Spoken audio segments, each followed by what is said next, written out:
Number 1. Lucy Letby. In a neonatal intensive care ward, trust isn't optional. It's everything. For parents standing beside incubators, watching machines breathe for children small enough to fit in their hands, every nurse, every doctor becomes part of their hope. They surrender control, believing the people in those uniforms are fighting to keep their babies alive. But inside one hospital in England, that trust was being quietly turned into something unimaginable. Because the person many families believed was protecting their newborns was allegedly the one putting them in danger. At first glance, Lucy Letby looked like the kind of nurse any parent would feel safe around. She was born in 1990 in Hereford, raised as an only child in what friends described as a stable, supportive home. She performed well in school, pursued nursing with clear purpose, and by 2011 had joined the neonatal unit at Countess of Chester Hospital. Her role focused on some of the most fragile patients imaginable: premature infants, newborns fighting for every breath, babies whose lives depended on constant care. Co-workers described her as hardworking, reliable, the nurse who volunteered for extra shifts, the one who stayed late, the one parents remembered for her calm voice during terrifying moments. Nothing about her raised suspicion until babies started dying. Between June 2015 and June 2016, doctors on the neonatal ward began noticing something deeply disturbing. Infants who had been stable suddenly went into unexplained cardiac collapse. Babies who were improving deteriorated without warning. Twins, triplets, premature newborns. Cases that should have ended in recovery instead became medical emergencies. And as doctors reviewed incident after incident, one name kept appearing: Lucy Letby. Every unexplained collapse, every sudden crisis, every death. Investigators would later allege that her methods were deliberate, varied, and designed to look like natural complications common in neonatal medicine. Air introduced into bloodstream lines. Unexplained insulin overdoses in babies who weren't diabetic. Milk forced into tiny stomachs beyond safe limits. Feeding systems allegedly tampered with. Acts so subtle they could easily be mistaken for tragic medical complications. Over that 12-month period, 7 infants lost their lives. Several others survived, but suffered life-threatening injuries. The victims were among the most vulnerable patients in the hospital.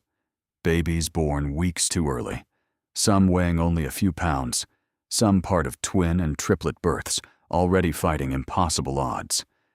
Parents stood helplessly at incubators, watching doctors race against time, unable to understand why children who seemed stable were suddenly dying. Eventually, senior consultants, including Dr. Stephen Breary, began reviewing the pattern more closely. What they discovered chilled them. In case after case, Lucy Letby had been present. Concerned doctors brought their findings to hospital management in 2016. But at first, those warnings reportedly met resistance. The idea that a neonatal nurse could be deliberately harming babies seemed almost impossible to accept. While internal reviews slowly unfolded, Letby was moved away from direct patient care. But questions kept growing. In 2017, the hospital contacted Cheshire Police. What followed became one of the most extensive medical murder investigations in modern British history. Detectives reviewed thousands of pages of medical records. Neonatal specialists re-examined treatment histories. Forensic experts analyzed blood results, X-rays, handwritten notes, staffing logs, and shift records. Then investigators searched Letby's home, and what they found would become some of the most disturbing evidence in the case. Handwritten notes, words investigators said sounded like confession, phrases including, "I killed them on purpose," "I am evil," "I did this." Police also uncovered evidence that she had reportedly searched for victims' families online, revisiting their social media profiles long after the tragedies.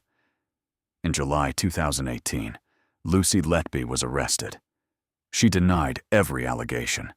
She insisted the deaths were tragic medical events. Nothing more. But prosecutors argued the evidence painted a different picture. Medical experts testified that the patterns of collapse were statistically extraordinary. Toxicology findings suggested insulin poisoning. Imaging showed signs consistent with air embolisms, and staffing records placed Letby at the center of every critical incident. Her trial began in October 2022. It would last 10 months, one of the longest criminal proceedings in modern British history. Inside the courtroom, jurors heard devastating testimony from medical experts, from investigators, and from parents who had trusted the smiling nurse standing beside their children's incubators.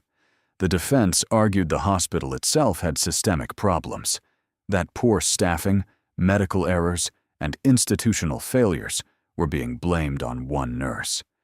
But after months of evidence, the jury reached its verdict.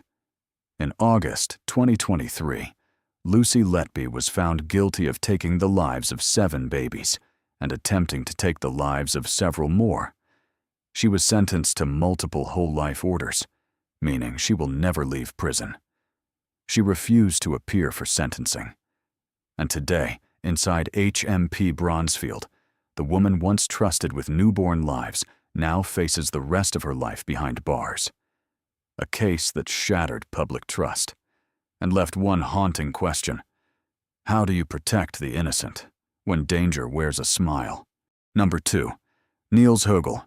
Hospitals are supposed to be places where life is protected, where machines beep with hope, where families sit through sleepless nights believing the people in scrubs are doing everything possible to save the ones they love. But imagine walking into an intensive care unit, never knowing the greatest threat in the room isn't illness. It's the nurse standing beside your bed. In Germany, one medical professional turned hospital corridors into silent killing grounds. And by the time investigators uncovered the truth, the number of victims had become almost impossible to comprehend.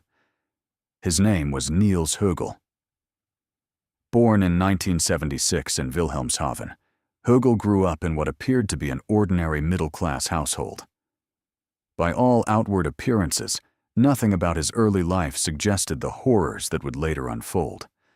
In the late 1990s, he trained as a nurse, choosing a profession built on trust, compassion, and responsibility. In 1999, he began working at Oldenburg Hospital, eventually moving into intensive care, where patients fought daily battles between life and death. To co-workers, he seemed reliable, hardworking, the kind of nurse who stayed late, the kind who volunteered for extra shifts, the kind hospital administrators were happy to keep around. But behind that image, Hogel had developed a dangerous obsession. Investigators would later believe he wasn't driven by money, revenge, or even hatred. He was addicted to something far darker: attention. The adrenaline of emergency resuscitation, the chaos of alarms, the moment an entire room turned toward him as someone's life slipped away. And when those emergencies didn't happen often enough, he allegedly began creating them. According to investigators, Hogel would wait for quieter moments, late shifts, reduced staff, fewer witnesses. Then he would enter a patient's room, approach an IV line, and inject medications that were never prescribed, drugs capable of causing catastrophic heart failure, substances that could stop breathing, trigger cardiac arrest, or send a stable patient into sudden collapse within minutes. Then he would wait. And when alarms finally screamed through the ward, he would already be there, running toward the bed, calling for help, performing CPR, playing the hero in a crisis he allegedly created himself. Between 2000 and 2005, staff at Oldenburg began noticing something disturbing. Cardiac emergencies seemed to happen far more often during Hogel's shifts than anyone else's. Some physicians questioned it. Some nurses whispered about it. But Hogel always had an explanation. He claimed he was simply observant, quick to notice warning signs, a nurse with exceptional instincts. For a time, people believed him, until one moment changed everything. In 2005, a colleague reportedly witnessed Hogel administering medication to a patient without authorization. The patient soon went into critical distress. This time, someone had seen enough. Hospital administrators launched an internal review, and what they found was deeply disturbing. Patient collapses, unexpected deaths, emergency interventions, again and again. One name appeared on the staffing records: Niels Hogel. The statistical pattern was impossible to ignore. He was dismissed, but in one of the most devastating failures of the entire case, authorities were not immediately given the full picture. Instead of facing criminal investigation, Hogel simply moved on to another hospital, Delmenhorst Clinic. And the nightmare continued. More unexplained collapses, more emergency calls, more grieving families. Eventually, investigators caught up. Hogel was arrested, and what followed became one of the largest medical murder investigations in German history. Bodies were exhumed, toxicology tests were conducted, medical charts were re-examined, thousands of patient files were reviewed, and with every new discovery, the suspected victim count kept growing. His first major conviction came in 2008. Then more evidence emerged, more exhumations, more victims, more trials. By 2018, prosecutors believed they had uncovered something almost beyond comprehension. Evidence linked Hogel to 100 deaths. In court, he would ultimately be convicted of 85 murders, making him one of modern Germany's most prolific convicted killers. During testimony, Hogel admitted to harming patients, but claimed he couldn't remember exactly how many. Psychiatric experts later diagnosed him with severe personality disorders. And one revelation during trial stunned even veteran investigators. Hogel reportedly admitted that only a small percentage of his resuscitation attempts were actually successful, meaning most of the medical emergencies he allegedly created ended not in heroism, but in death. In 2019, he received life imprisonment with special severity, a sentence that makes release highly unlikely. Even now, investigators believe the true number of victims may be far higher. Some bodies were cremated, some evidence was lost forever, and some families may never know the real reason their loved one never came home. Today, Niels Hogel remains imprisoned in Germany. His crimes forced hospitals across the country to re-examine oversight, medication controls, and reporting systems. But for the families left behind, no reform, no investigation, and no sentence can ever undo what happened behind those ICU doors. Number 3. Arnfinn Nesset. For many families, placing an elderly parent into professional care is one of the hardest decisions they'll ever make. It means handing over the people who once protected you to strangers in uniforms, believing those strangers will provide comfort, dignity, and safety in the final years of life.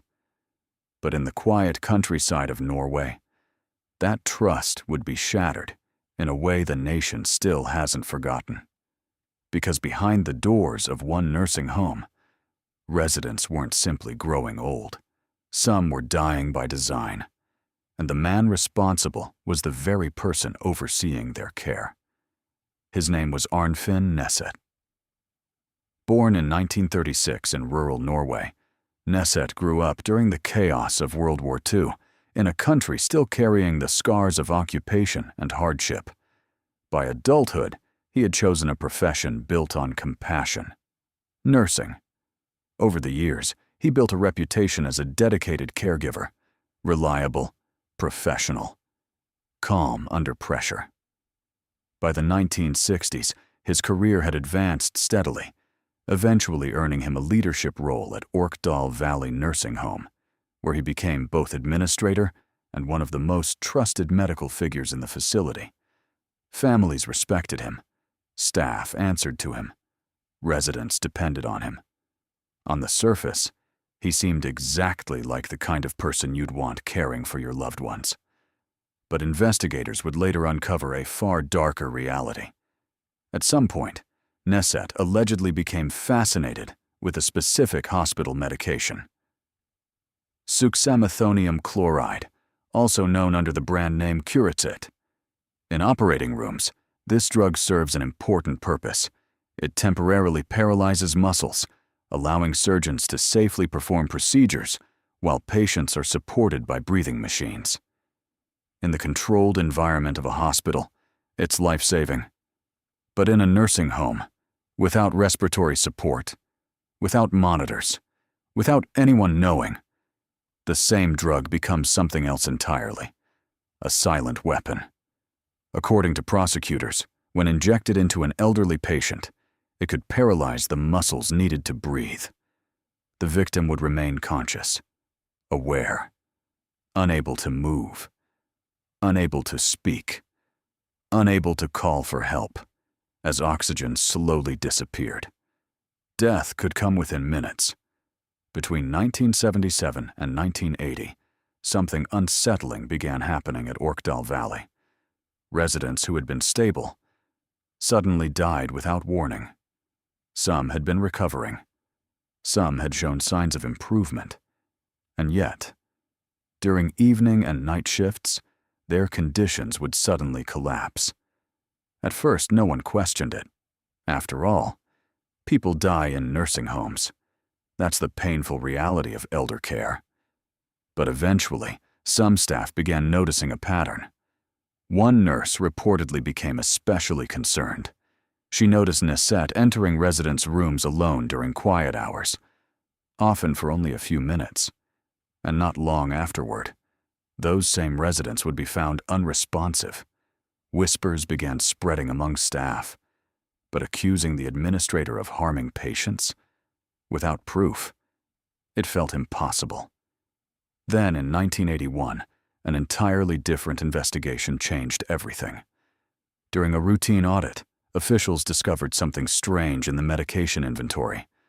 Orders for Curacit. Far more than the nursing home should ever have needed.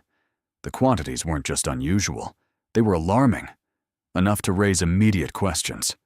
When authorities began tracing access logs and asking who had ordered the medication, the answers pointed to one man, Arnfinn Neset. And when investigators brought him in for questioning, the trusted administrator reportedly began to crack. During interrogation, Neset made a confession that stunned the country. He admitted to ending the lives of residents under his care. At one point, he allegedly claimed responsibility for 27 deaths, later revising that number. But investigators quickly realized the real total might be far higher. And even more disturbing, many of the victims weren't terminally ill. Some had not been near death at all.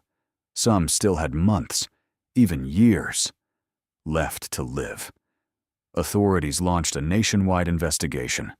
Bodies were exhumed, medical records were reviewed, medication logs were examined. But investigators faced a devastating obstacle.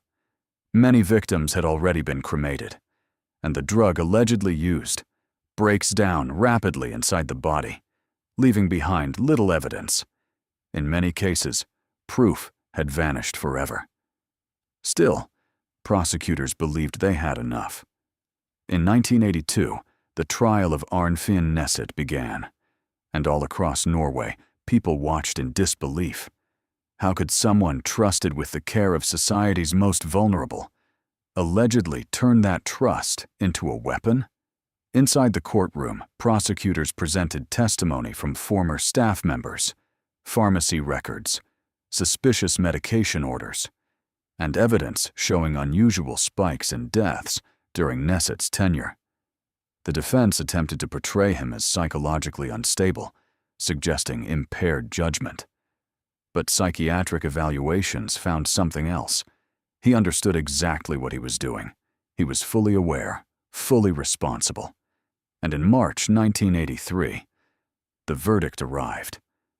Arnfinn Nesset was found guilty of taking 22 lives, though many investigators believed the true number could exceed 50. Under Norwegian law at the time, he received the maximum sentence, 21 years in prison. The case sent shockwaves through Norway. It forced reforms in elder care, stricter medication controls, mandatory reporting of suspicious deaths, greater oversight in nursing facilities. But for the families, no reform could bring back the people they lost. After serving his full sentence at Trondheim prison, Nesset was released in 2004. Authorities granted him a new identity, a new life, somewhere in Norway, under another name, hidden from the public, while many families still live with unanswered questions, never knowing whether their loved one simply passed away from old age or became one of his victims. And just when investigators thought they had seen the worst, another confession in another country would reveal a new nightmare. Number 4. Elisabeth Wetlaufer. In many criminal cases, the truth comes out under bright interrogation lights or inside packed courtrooms. But sometimes, the darkest secrets emerge in places meant for healing, like a quiet therapy session where someone can no longer carry the weight of what they've done. For years, Elisabeth Wetlaufer appeared to be an ordinary nurse. Born in 1967 in Woodstock, Ontario, she was raised in a deeply religious environment and spent much of her early life involved in church activities. She eventually pursued a career in nursing, graduating in the mid-1990s with the goal of caring for elderly patients. To those around her, she seemed compassionate and hardworking, even though she privately battled depression and alcohol addiction. On the outside, she looked like someone dedicated to helping others. But behind that image was a hidden darkness that would eventually shock all of Canada. In 2007, Wetlaufer began working at a nursing home in Woodstock, Ontario. Most of her shifts took place overnight, when hallways were quiet and residents slept peacefully in their rooms. The people under her care were elderly, fragile, and heavily dependent on staff for survival. That trust would become deadly. She used insulin as her weapon. Normally, insulin is used to regulate blood sugar levels in diabetic patients. But in dangerously high doses, it can send the body into severe shock. Victims may become confused, weak, unconscious, and eventually die if treatment doesn't arrive in time.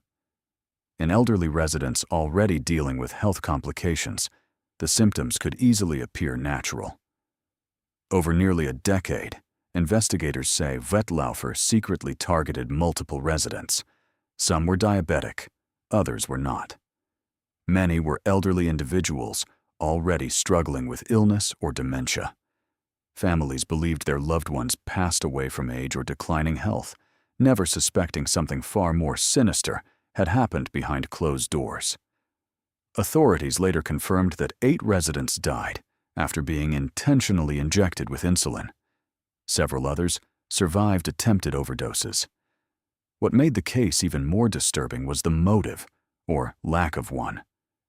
During later interviews and psychiatric evaluations, Wetlaufer described experiencing uncontrollable urges she referred to as red surges. She claimed she sometimes believed God was directing her actions. However, mental health experts concluded she understood exactly what she was doing and knew it was wrong. For years, no one connected the deaths. Because the victims were elderly and medically vulnerable, their deaths didn't immediately raise alarms. In many cases, no autopsies were performed. The healthcare system simply accepted the losses as natural causes. The truth might never have surfaced if not for a single therapy session in 2016. By that point, Wetlaufer's life was unraveling. She had already left one nursing facility after concerns about medication practices and had struggled to maintain employment elsewhere. Facing addiction and emotional instability, she entered a rehabilitation and counseling program in Toronto. During one session, she unexpectedly confessed, she admitted to killing patients in her care. The therapist, legally required to report threats to public safety, immediately contacted authorities. Investigators initially expected a limited case. Instead, they uncovered one of the most horrifying healthcare crimes in Canadian history. When detectives interviewed Vetlaufer, she reportedly provided chilling details about each incident, describing victims, methods, and even the moments leading up to the overdoses. Her confession lasted for hours. Police then launched a massive investigation across several long-term care facilities where she had worked. As records were reviewed and timelines reconstructed, investigators realized how easily the crimes had gone unnoticed inside an overwhelmed elder care system. Eventually, Vetlaufer faced multiple charges, including first-degree murder and attempted murder. In 2017, she pleaded guilty. During sentencing, families of the victims shared heartbreaking statements about the loved ones they lost. Many spoke about trust, the trust placed in healthcare workers, and the pain of discovering that someone responsible for protecting vulnerable patients had instead harmed them. The court ultimately sentenced Elizabeth Vetlaufer to life in prison, with no chance of parole for 25 years. The case sparked national outrage and triggered public investigations into nursing home oversight, medication tracking, and patient safety protocols across Ontario. Officials later identified numerous systemic failures that allowed the crimes to continue undetected for years. Today, Vetlaufer remains behind bars in Canada, while the families of her victims continue to live with the devastating reality that their loved ones' final moments were not peaceful accidents, but deliberate acts carried out by someone they were taught to trust. Number 5. Beverly Allett. A children's hospital is supposed to be one of the safest places imaginable. Parents hand over their sons and daughters to trained professionals, believing every nurse and doctor is there to protect them. But in the early 1990s, one hospital ward in England became the center of a nightmare, because the person trusted to care for vulnerable children was secretly putting them in danger. Beverly Allett appeared, at first glance, to be an ordinary young nurse. Born in 1968 in Lincolnshire, England, she grew up in a modest household and later pursued a medical career. But even during her younger years, people noticed unusual behavior. She often complained about illnesses that couldn't be verified, regularly wore bandages without clear injuries, and seemed drawn to medical attention. Despite those concerns, she completed nursing training and eventually secured work at Grantham and Kesteven Hospital in 1991. At only 23 years old, she joined the children's ward, where colleagues described her as attentive and caring. Parents trusted her around their children. That trust would soon be shattered. Not long after Allett began working at the hospital, a disturbing pattern emerged. Infants and children admitted with manageable conditions suddenly experienced unexplained medical emergencies. Some stopped breathing without warning. Others suffered cardiac arrest or severe drops in blood sugar levels. One of the earliest cases involved a 7-week-old baby admitted with a chest infection. The condition wasn't considered life-threatening, but while under Allett's supervision, the infant unexpectedly went into cardiac arrest. Doctors managed to save him at the time, but after returning to the hospital weeks later, he died following another sudden collapse. Then more incidents followed.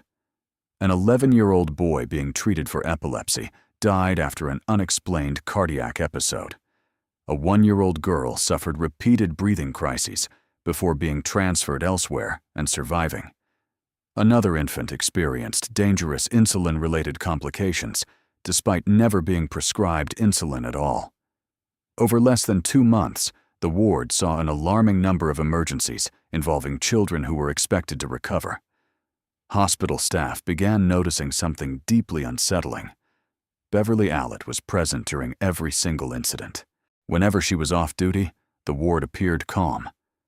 But when she worked, children suddenly deteriorated.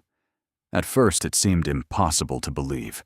She often helped during resuscitation attempts and comforted devastated parents afterward. To many, she looked like a nurse doing everything she could in moments of crisis. But eventually, doctors and administrators could no longer ignore the pattern. Authorities quietly began investigating in 1991. Medical records were reviewed in detail, and what investigators found was horrifying. Some children had abnormally high insulin levels, despite not being diabetic. Others showed evidence consistent with air embolisms or deliberate interference with medical treatment. As forensic experts examined additional evidence, suspicion turned into certainty. Police arrested Beverly Allett in May 1991. Investigators later concluded that she had intentionally harmed children through multiple methods, including insulin injections and other dangerous substances capable of triggering cardiac arrest. In some cases, authorities believed she interfered directly with breathing or circulation.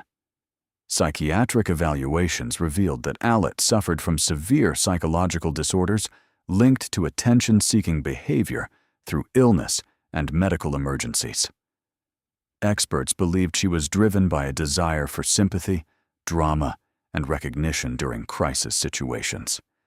The emergencies allowed her to appear heroic, involved, and emotionally connected to frightened families. In reality, prosecutors argued, she had created the very tragedies she pretended to respond to. Her trial began in 1993 and quickly became one of Britain's most disturbing medical crime cases. Prosecutors presented medical evidence, expert testimony, and staffing records that showed a chilling connection between Allett's presence and every suspicious collapse on the ward. The jury ultimately found her guilty of multiple murders, attempted murders, and causing serious harm to children. The judge described her actions as an extraordinary betrayal of vulnerable patients and sentenced her to multiple life terms. Instead of a traditional prison, Allett was transferred to Rampton Secure Hospital, a high-security psychiatric institution in England. Decades later, she remains there under strict supervision after repeated parole denials. The case shocked the United Kingdom and forced hospitals to introduce stronger safeguards, including tighter medication controls, improved reporting systems, and greater monitoring of unusual medical incidents. But for the affected families, the damage could never truly be undone. For them, the tragedy wasn't only about losing children or watching them suffer. It was the realization that the person entrusted with protecting innocent lives had been the source of the danger all along.